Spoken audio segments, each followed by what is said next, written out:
Aku kudu ngerti, kudu ngati-ngati,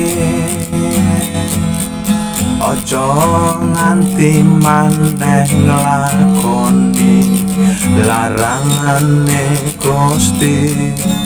Aku kudu ngoyo, aku kudu bisa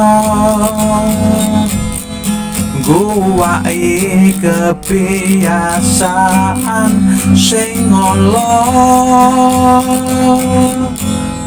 Senajan wis ditebus lawan rahe Gusti Yesus, keselamatan kudu ditindakake.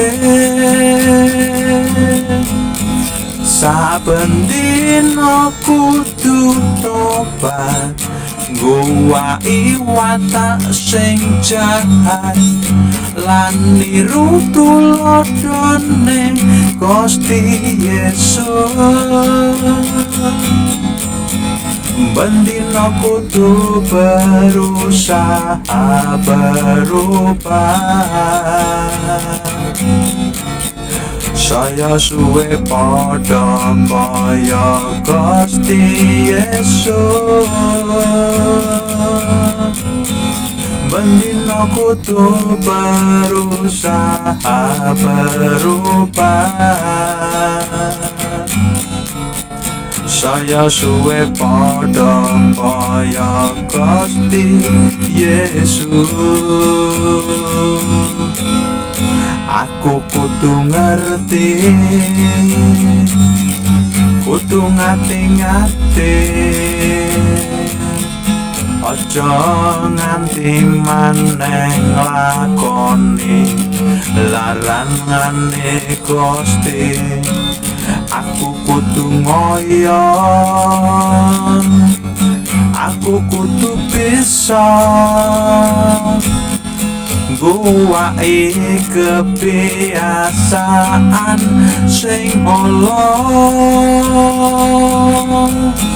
Senajan wis ditebus lawan rahe Gusti Yesus, keselamatan kudu ditindakake.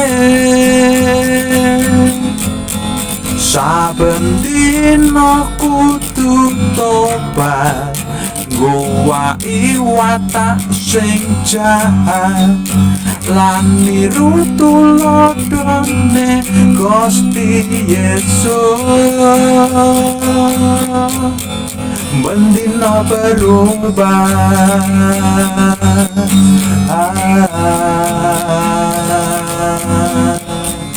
bendina berubah.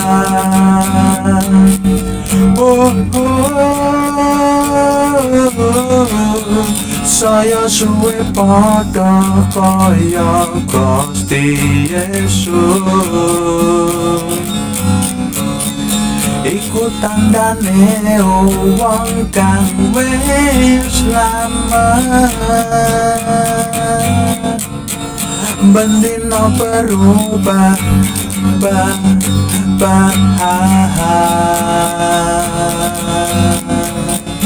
bendina berubah,